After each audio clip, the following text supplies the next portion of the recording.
আপনারা জানেন আমাদের প্রিয় নেতা শহীদ রাষ্ট্রপতি জিয়াউর রহমান এবং দেশনেত্রী বেগম খালেদা জিয়ার কনিষ্ঠ পুত্র আরাফাত রহমান কোকর আজকে ৫৬তম জন্মবার্ষিকী।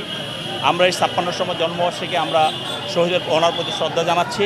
এবং আপনারা দেখেছেন একটি রাজনৈতিক পরিবারে জন্মগ্রহণ করেও যার ভিতরে রাজনীতির কোনো ছিটাফোঁটো কোনো এই ধরনের আচার আচরণ ছিল না, তিনি একজন সহজ সরল মানুষ ছিলেন। তা আমরা বলতে চাই যে এই জিয়া পরিবারের একজন কর্মীকে, জিয়া পরিবারের একজন নেতাকে কিভাবে হত্যা করা যায়, কিভাবে ধ্বংস করা যায়, তার পূর্ব পরিকল্পনা ছিল তৎকালীন সময়ে যে 111 সরকার ছিল, তার সহযোগী ছিল খুনি হাসিনা, আজকে ফেসিবাদী হাসিনা। সেই ফেসিবাদী হাসিনা যখন আমাদেরকে এই দেশে রাজনীতি করতে দেয়নি, এই দেশ থেকে বিতাড়িত করেছে, তখন তিনি মালয়েশিয়া গিয়েছেন এবং কত দুঃখ কষ্ট নিয়ে তিনি মালয়েশিয়াতে 2015 সনে 24শে জানুয়ারি তিনি মৃত্যুবরণ করেছেন। এবং আপনারা দেখেছেন কি অন্যায়টা করা হয়েছে সেখানে। একজনের লাশ আসবে, সেই লাশকেও তারা জানাজা করতে দিবে না। তৎকালীন সময় আমাদের দেশনেত্রী বেগম খালেদা জিয়া আন্দোলন চলমান ছিল। দেশনেত্রী বেগম খালেদা জিয়া যে বাসা থেকে বের হইতে না পারে, বালির ট্রাক দিয়ে তাকে অবরুদ্ধ করা হয়েছিল। এবং তার পরবর্তী কোকোবাইয়ের মৃত্যুকে ঘটনা করে কি নাটক তারা সাজিয়েছে।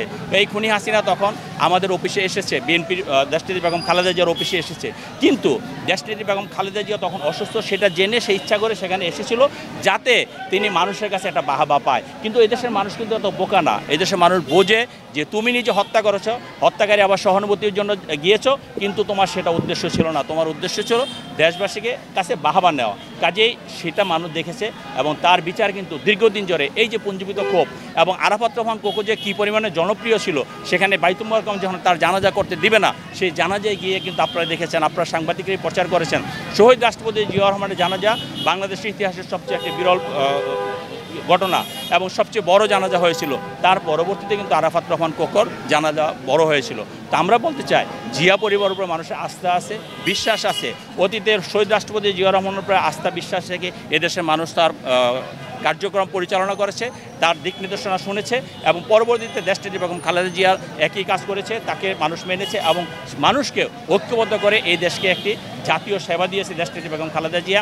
আজকে এই ফেসিবাদ বিরোধী আন্দোলনে আমাদের পার্টি ভারপ্রাপ্ত চেয়ারম্যান জনাব তারেক রহমান দীর্ঘ 17 বছর এত নির্যাতন নিপীড়নের পরেও আমাদের জাতিকে ঐক্যবদ্ধ করেছে, জাতিকে ঐক্যবদ্ধ করে 5ই আগস্ট ফেসিবাদকে পালিয়ে যেতে বাধ্য করেছে।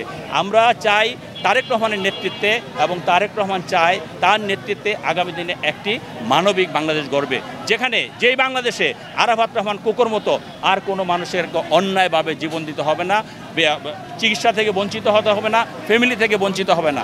রাজনীতি সবাই আমরা করি, যার যার অবস্থান থেকে আমরা রাজনীতি করব, যে পার্টি করি আমরা করব, কিন্তু মানুষের বাক স্বাধীনতাকে গুরুত্ব দিয়ে আমাদের পার্টির ভারপ্রাপ্ত চেয়ারম্যান জনাব তারেক রহমান আগামী দিনে একটি মানবিক রাষ্ট্র গঠন করার যে প্রচেষ্টা, সেটাকে আমরা এগিয়ে নিয়ে যাব। আমি বলতে চাই আরাফাত রহমান কোকো যদি আজকে বেঁচে থাকতো, আজকে ক্রীড়াঙ্গনে, বিশেষ করে ক্রীড়াঙ্গনে আজকের যে অবস্থা, ফুটবল হোক ক্রিকেট হোক, এই অবস্থা থাকতো না, এটা আরও অনেক উন্নত শিখরে যেত। বান্ডেল থাকলে প্রতি সেনমানিতে টাকা বাঁচবে। বিকাশ সেনমানি বান্ডেল কিনে জিতুন প্রতি লেনদেনে।